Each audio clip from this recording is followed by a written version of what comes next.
Welcome to Talent Matters, the talent management podcast from PSI.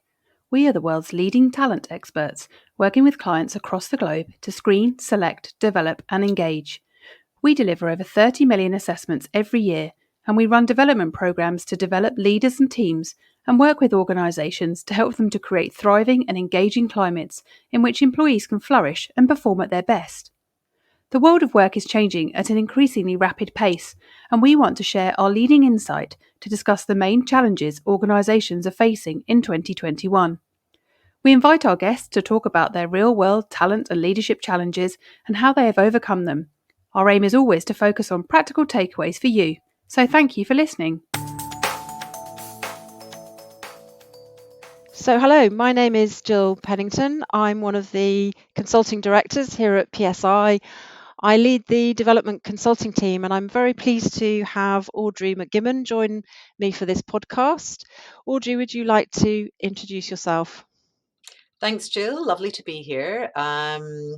The short story is I am an organisational psychologist, trained in the UK, moved to Australia, have done lots of leadership development and work with senior leaders going on now for over 30 years, which always frightens me when I say those things. And for the last, really since 2013, I have been on an absolute mission to elevate the importance of helping leaders put their own oxygen masks on first, really as a critical element of how they're then able to lead their teams and organizations. I would just like to note I was doing that well before COVID, Jill. I know you were. So yeah, it's been keeping me very busy. Yeah, I'm sure. And actually, the last podcast we did, we focused on the data that you'd gathered during the COVID pandemic and the difference between what you saw from the data coming out of kind of during pandemic and the data that you'd seen before COVID in terms of your survey that you use, your survey tool. And what's really interesting is we've just done some leadership research here at PSI and asked lots of questions of organisations, of leaders, and of employees. We wanted to get the employee perspective on leadership as well. And one of the themes coming out of our research, loud and clear, is that well-being is very firmly on the agenda of all three of those groups. So particularly leaders and employees are recognising the importance of well-being.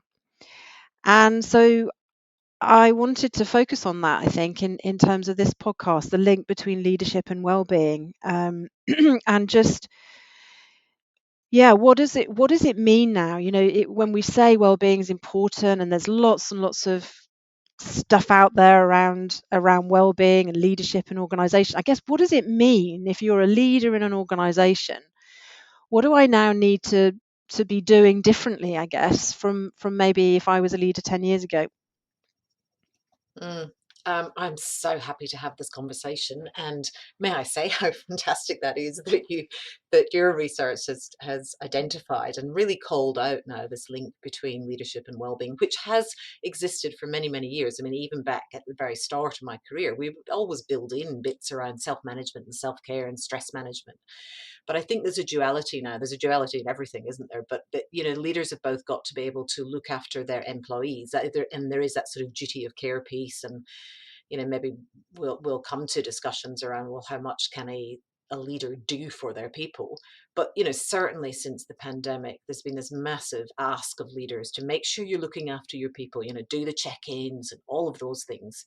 And so I think everybody's very well versed in the expectations that there are of leaders to look after other people, but it's just this, the foundation has to be, well, before you're in a fit state to look after anyone else, you really have to look after yourself.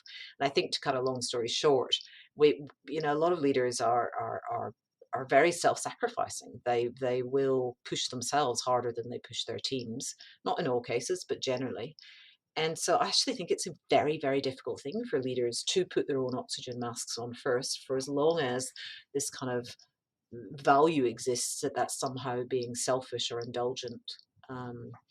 And I think it's taken us to this stage in the pandemic and post the World Health Organization stress epidemic in 2019, I think we've reached this stage now where leaders themselves are saying, okay, I agree, need to put my own oxygen mask on, because they are exhausted and tired. You know, we for many years we've had the kind of the model of well-being around thriving to languishing, and it was fairly well established that that was quite normally distributed, that there would be, you know, equal numbers thriving, striving, languishing, etc.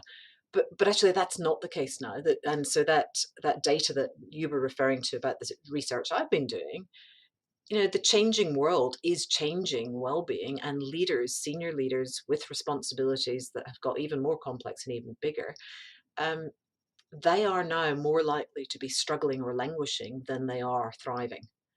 And that's a shift, because that hasn't historically been the case. And I think that they're generally very good, capable, motivated, clever people, but everybody's got their limits. And at this stage, people are tired and they're feeling it. So the good that comes out of that, I think, is people saying, okay, I agree, I need some help to like stop working this hard, or you know, develop some better habits. Wow.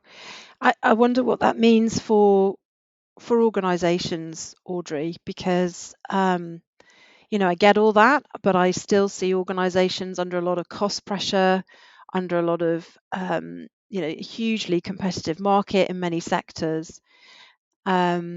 And so, you know, the question in my mind is like, who's responsible for looking after the well-being of leaders? Is it leaders themselves? Because I think they'll struggle unless there's some kind of shift in organizational viewpoint as well, because the organizations in many cases inadvertently put huge levels of pressure on leaders, and unless leaders say, you need to stop, we need to stop working in this way. So where does the responsibility lie? What's your thoughts?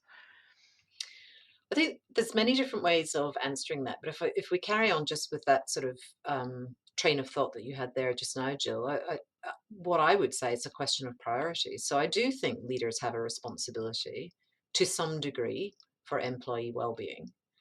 And I think that they've heard that, and I think that they're well intentioned in trying to discharge their responsibilities appropriately. But the question I would ask is, where does the responsibility for employee well-being sit alongside or vis-a-vis all the other responsibilities that leaders have? And I think that's the discussion that's not yet really happening. So I think it would be a brave or foolish leader that would argue they don't have any responsibility. That's, you know, and we did used to hear that quite a lot. I don't really care about my staff well-being. I just want them to work hard and, you know, show me the money, sort of thing. We don't hear that now, and I'm glad.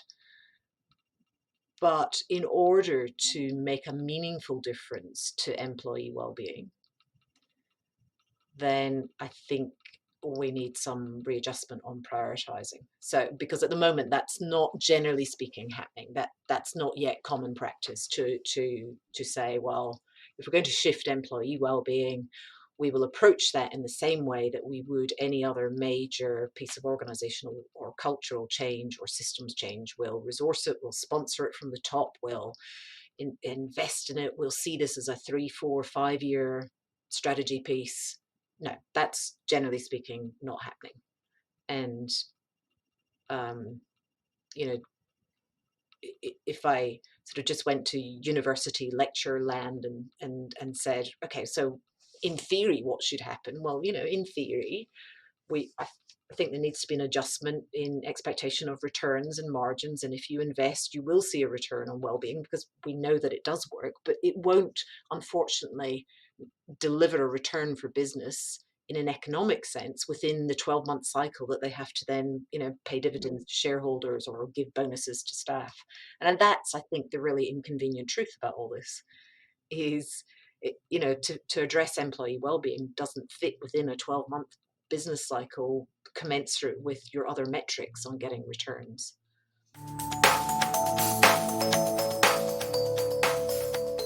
If this discussion has piqued your interest in the Global Leadership Wellbeing Survey, then do get in touch with us. Our team of development consultants are all accredited to use this tool and work with our clients to provide greater awareness and understanding of well-being. Using this survey and our expertise in emotional intelligence, we provide practical tools and guidance for leaders around both their own well-being and that of their teams. For more information, please visit www.psionline.com. Is there a clear link between well-being and engagement, or well-being and, I guess the holy grail would be the link between well-being and performance? Is there a provable link? Oh, there definitely is. Yeah, and through there are a few separate, quite robust meta-analytical reviews that demonstrate that on a number of different measures of success, including profitability, reduction in unwanted staff turnover, in some cases, even your share price index, talent retention, engagement, broad range of performance measures move in the right direction the more an organization invests in well-being. But you've got to be able to hold your nerve for longer than a 12-month cycle, and you probably don't want to be doing it purely for the economic gain. And actually, I think just now conditions are quite ripe for that, because there is more than let's kind of improve our dollars drive to address well-being. But the so-called elephant in the room is, well, you want it for humanity reasons and for engagement and to genuine desire to look after your staff, but what price are you prepared to put on that, or what cost are you prepared to pay? Although ultimately it will return in spades for you, it can't happen that quickly. That's, I think, really tricky. Gosh, we've gone straight into some quite We have. thorny issues here. And I mean, I've read some of your articles about, that it's not just about putting on the odd yoga class at lunchtime. Are you able to give some examples of things that organizations have done that are really effective ways of enabling better well-being in employees? Okay, so yes, and to do that, I'm going to come back to the question about whose responsibility is it, because we said, well, leaders have got some responsibility, but at the end of the day, you could have the most fantastic leader or boss or manager. They can't give you well-being. So there is my philosophy on this is that the individual has to sit front and center of their well-being. I mean, you are the only person that puts yourself to bed and the only person that puts your food in your mouth and so on. So there's a certain level of your well-being where it's the individual themselves, the individual employee, who has to have some responsibility. There's the leader, by which that can cover a number of levels or concepts in an organizational structure. But if you think about leadership as in the executive leadership with managerial oversight and responsibility, they have a role because they're the ones making the decisions about priorities and funding and resources and how it's positioned. And then there's there's the humble line manager, your supervisor, your team leader, your immediate boss. And again, those of you listening who have ever worked for a boss who's consistently pleasant, fair, well slept, leads a balanced life, it's an infinitely more pleasurable experience, that is more likely to bring out the best in you than someone who is cranky, irritable, chasing their tails, disorganized. So your immediate manager or boss has a ripple effect or a contagion effect over our well-being. So individual, the manager, the leadership and sort of organizational processes and structures, and also the quality of the team that you're working with and the quality of the team dynamic, which of course somehow comes back to the culture, the leadership and the management of the team. So it is all very interconnected. We talk about everybody has to toil for improved well-being. So teams, organizations, individuals and leaders set within the context of society and what our politicians are doing and how they're funding us. So there's a joint accountability, a joint responsibility. And so the question about, so what does good well-being practices look like in an organization?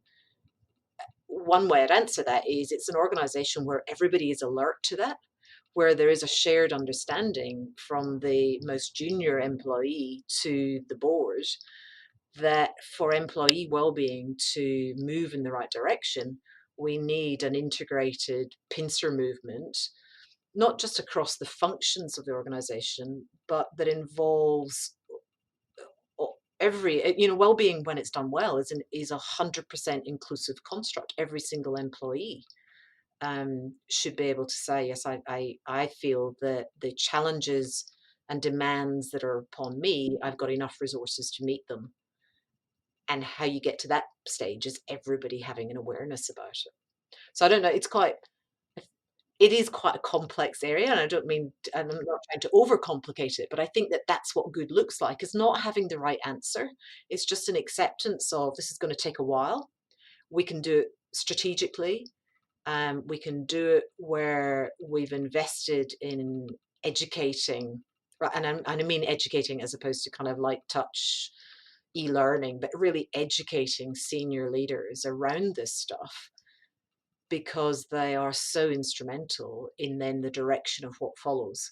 And I think it's when we don't have that in place that's when we see that overly reductionist or simplistic approach down to, I don't know, Wellbeing Wednesdays or meeting-free Fridays, which in themselves may or may not work. I think that's neither here nor there. It's that as a piecemeal event or intervention, sometimes they can do more harm than good. I think it sounds to me as if what you're talking about is work with senior leaders, not exclusively, but I guess at some point there would be how do we build well-being into the system of this organization? Because I guess it's obviously going to be contextual as well. There are certain jobs we know are just more stressful, like construction work, for example. So they might need to think about it in a slightly different way from, I don't know, people where all the work is done remotely or in an office.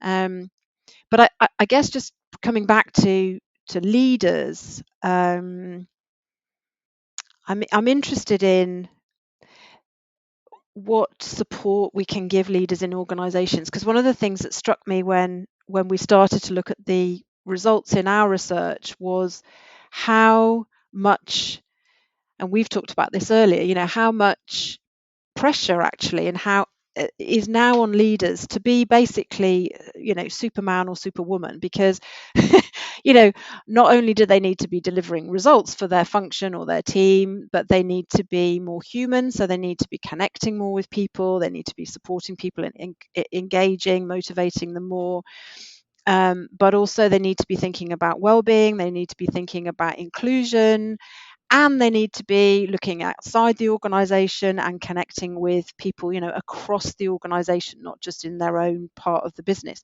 So that's pretty demanding and, potentially will cause more stress. So that it is complex, isn't it, in terms of what support can we provide as organizations for leaders to both enable them to fulfill their role effectively, but also to look after themselves and to create an environment where well-being is important in terms of the well-being of their team. Sorry, it's a very long question, but it's kind of, No, I'm following you, but it is such a layered challenge, because so yeah, the way that you talk about those senior leadership roles, just even the prospect of them sound exhausting. Imagine living that for exactly. not just Yeah. the period of the pandemic, but let's say you're mid-career, you've been in a professional senior role 10, 15 years.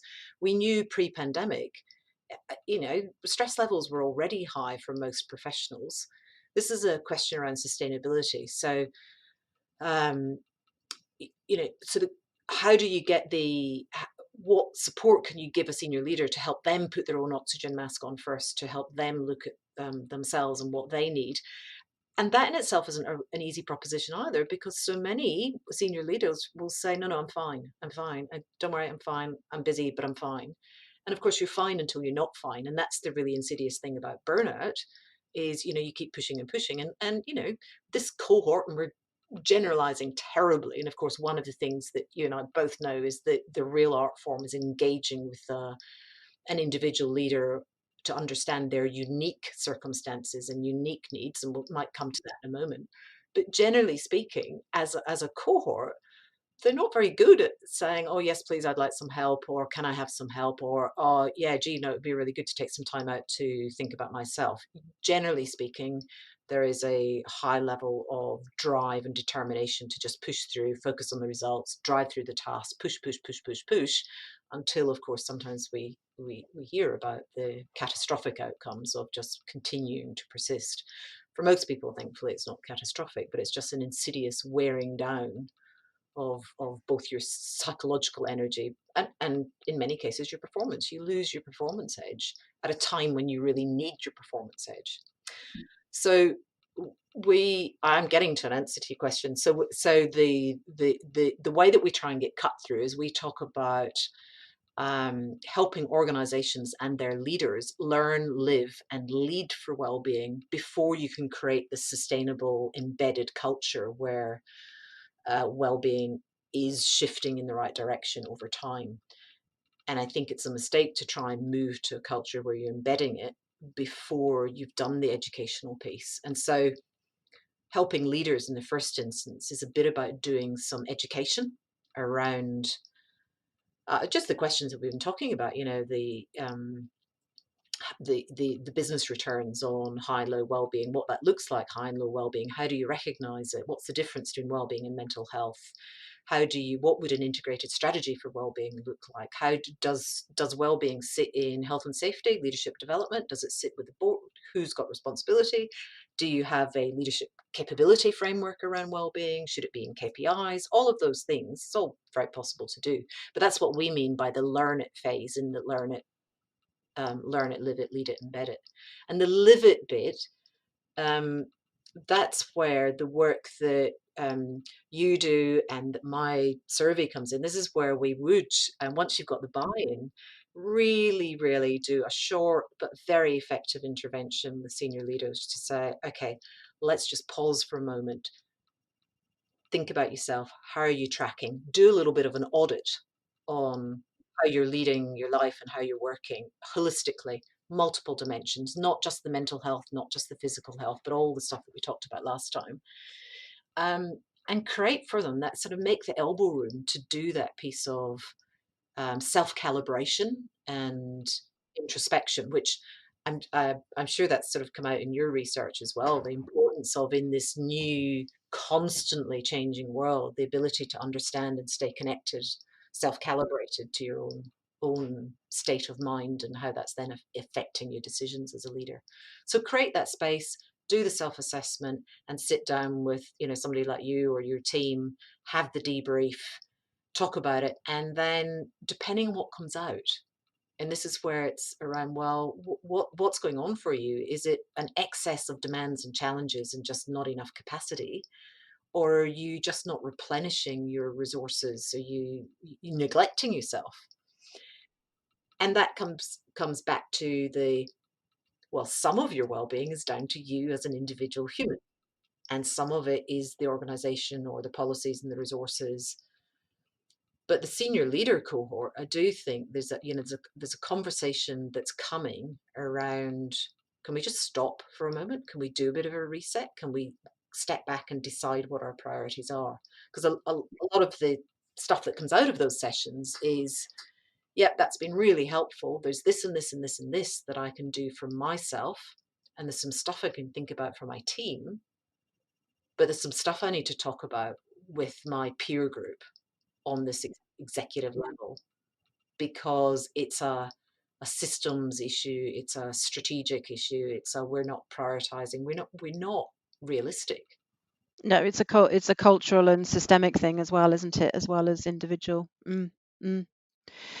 Fascinating, and I think the whole bit around people looking after themselves. There's such a strong link with the work we do around leadership, and kind of we tend to look at it through the emotional intelligence lens, and that whole link between self-regard. So we often see a clear link between those people who have high self-regard and the extent to which they look after themselves in the full sense of the word, not just physically, but they take care of how they're emotionally feeling and mentally feeling, and they're taking time out to refresh, and people with lower self-regard, typically, sometimes there are some issues around their well-being. So we see that link, between personal well-being and are you prepared to stand up for yourself?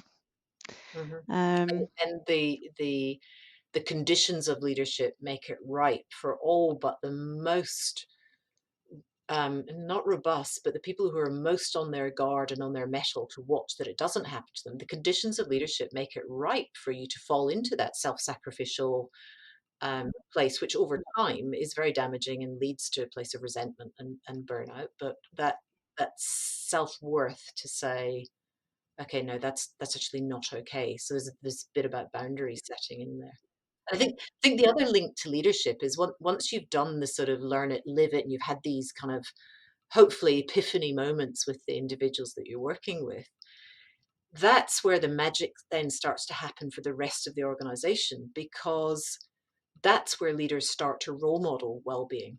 And I'm always really clear at this stage by saying we are not talking about role modeling, Olympian physiques or perfect sleeping habits or an emotion-free zone. Far from it. It's actually about the role modeling, the authenticity of how bloody hard it can be to really look after yourself in an environment where there are competing demands and things are unclear, and it's preying upon your insecurities or your tendencies towards self-doubt. But to bring a level of authenticity and role modeling, and like any organizational change, if it's going to happen, it's great to have sponsorship. But well-being programs have typically been sponsored by leaders, but who then haven't wanted anything to do with it because it hasn't really been the right stuff for them, because they've usually been the stepathons or the smoking cessation and all good baseline stuff, but not really doing the role modeling. And the role modeling gives permission for others. So if you're trying to change the well-being culture, leaders just cannot do the, well, make sure you look after yourselves and go for a run at lunchtime or get home early tonight, if they're not doing it. Even if they're well-intentioned, even if they mean it 1,000%, it won't change the culture. It won't work. No. So I think on that note, we will close the podcast. It's been a pleasure as always, Audrey, to talk. We could talk for hours, really, couldn't we? Because it is a fascinating and complex topic. Thank you very much. Thanks, Jill. Lovely to be here and to have this conversation with you. If you would like to hear more about the solutions discussed in today's podcast, or you would like to join a future podcast discussion, please visit psionline.com/talent. Thank you for listening.